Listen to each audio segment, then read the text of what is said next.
नमस्कार, मैं Pushpraj. Quantity exam में परमाणु के बारे में जो बेसिक जानकारी है उसके बारे में बात करते हैं। परमाणु के क्या स्थिति है, क्या नहीं है, उसके बारे में जो एलिमेंट्री जो पार्टिकल होते हैं उसके बारे में बात करते हैं। तो आइए परमाणु में जो भी है उसका वर्गीकरण कर लेते हैं। सबसे पहले परमाणु के बारे में जो साइंटिस्ट थे, पहला है डाल्टन, दूसरा है रदरफोर्ड। अगली हम बात करेंगे परमाणु का आकार। इसके अलावा हम बात करेंगे जो मूलभूत कण है उसके बारे में। तो रदरफोर्ड और डाल्टन, तो डाल्टन ने ये क्या कि परमाणु है वो कैसा है, उसको तोड़ा नहीं जा सकता है, यानी अविभाज्य है। डाल्टन के बारे में बता दो। डाल्टन ने कहा कि परमाणु को तो देखा ही नहीं जा सकता है ना, और तोड़ने की बात तो क्या अलग ही है, यानी परमाणु अदृश्य है, ये बात कही थी डाल्टन ने। लेकिन रदरफोर्ड ने क्या है, इसको मना कर दिया, खारिज कर दिया, और इसके लिए एक एक्सपेरिमेंट भी क्या दिया, इसको रदरफोर्ड का एक्सपेरिमेंट कहते हैं। तो डाल्टन ने कहा कि परमाणु अविभाज्य है, अदृश्य है। लेकिन रदरफोर्ड ने क्या कहा कि परमाणु विभाज्य है, तोड़ा जा सकता है, और उसने निम्न निष्कर्ष निकाले। पहला निष्कर्ष यह है कि बीच में एक भारी भाग है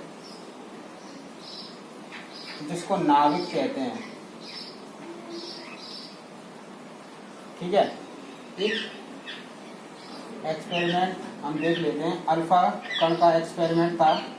तो अल्फा कण के एक्सपेरिमेंट के द्वारा उसने देखा कि जब अल्फा कणों की सोने की पन्नी पर बौछार कराई जाती है तो अल्फा कण, कुछ अल्फा कण हैं वो जाते हैं और वापस लौट जाते हैं। दूसरा, कुछ अल्फा कण हैं वो अपने मार्ग से विचलित हो जाते हैं, और कुछ अल्फा कण हैं वो क्या है, आर पार निकल जाते हैं।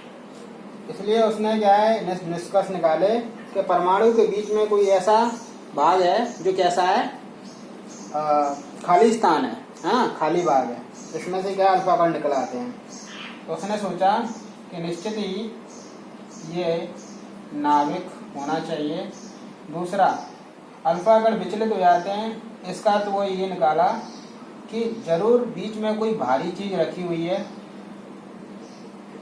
और जो अल्फा कण वापस हो जाते हैं तो उसने ये निष्कर्ष निकाला कि जरूर ही इस पर ऐसा कोई चार्ज है जो अल्फा कण को क्या कर रहा है, प्रतिकर्षित कर रहा है। क्योंकि अगर प्रतिकर्षित कर रहा है तो अल्फा कण प्लस है, तो निश्चित ही बीच में जो चीज रखी है वो भी क्या है, प्लस होना चाहिए। इस प्रकार से जो नाभिक की जो खोज करी थी वो किसने करी थी, रदरफोर्ड ने। अगले टॉपिक पे देखते हैं। परमाणु का अगर आकार की बात करें तो परमाणु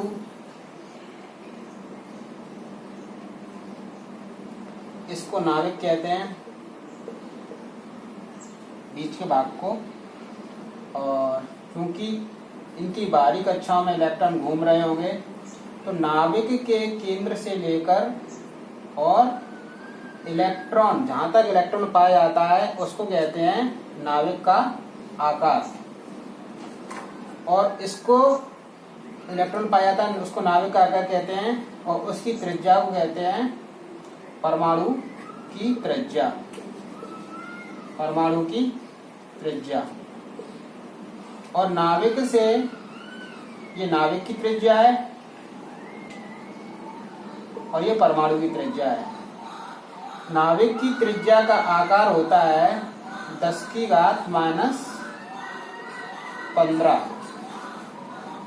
और परमाणु का आकार होता है 10⁻⁻10 मीटर, यानी 10 ये रहता है एंगस्ट्रॉम में, 1 एंगस्ट्रॉम, और ये रहता है 1 फर्मी। ठीक है, इसके अलावा नाभिक की अगर बात करें तो नाभिक के चारों ओर जब इलेक्ट्रॉन चक्कर लगाते हैं, है ना, तो किसी निश्चित कक्षा में चक्कर लगाते हैं। अगर इलेक्ट्रॉन अपनी कक्षा से छोड़कर वो दूसरी कक्षा में जाता है तो उसकी ऊर्जा बढ़ जाती है। उसी प्रकार अगर इलेक्ट्रॉन दूसरी कक्षा से अपनी कक्षा में या किसी पहली कक्षा में या उससे पहली कक्षा में आता है तो ऊर्जा को छोड़ता है। ठीक है, तो अंदर से बाहर जाने पर ऊर्जा स्तर बढ़ता है और बाहर से अंदर आने पर ऊर्जा स्तर घटता है, यानी ऊर्जा छोड़ता है। तो ये परमाणु के आकार की बात हो गई। अंदर क्या है, नाभिक में जब प्रोटॉन और न्यूट्रॉन रहते हैं उनको सम्मिलित रूप से न्यूक्लियॉन कहते हैं, न्यूक्लियॉन। ठीक है, इतनी चीजें हो गई। मूलभूत कण के बारे में अगर बात करें तो परमाणु के मूलभूत कण कौन से हैं? इलेक्ट्रॉन, प्रोटॉन और न्यूट्रॉन। जहाँ पे इलेक्ट्रॉन पे जो आवेश होता है वो 1.6 इंटू 10⁻⁻19 होता है और प्रोटॉन पर आवेश प्लस के 1.6 इंटू 10⁻⁻19 तथा न्यूट्रॉन पर कोई आवेश नहीं रहता है, कोई चार्ज नहीं रहता है। इसी प्रकार इलेक्ट्रॉन का द्रव्यमान होता है वो 9.1 इंटू 10⁻31 किलोग्राम रहता है। प्रोटॉन का द्रव्यमान 1.672 इंटू 10⁻27 और न्यूट्रॉन का 1.675 10⁻27। इलेक्ट्रॉन की खोज जे थॉमसन ने करी थी, प्रोटॉन की खोज गोल्डस्टीन ने और न्यूट्रॉन की खोज चैडविक ने की थी।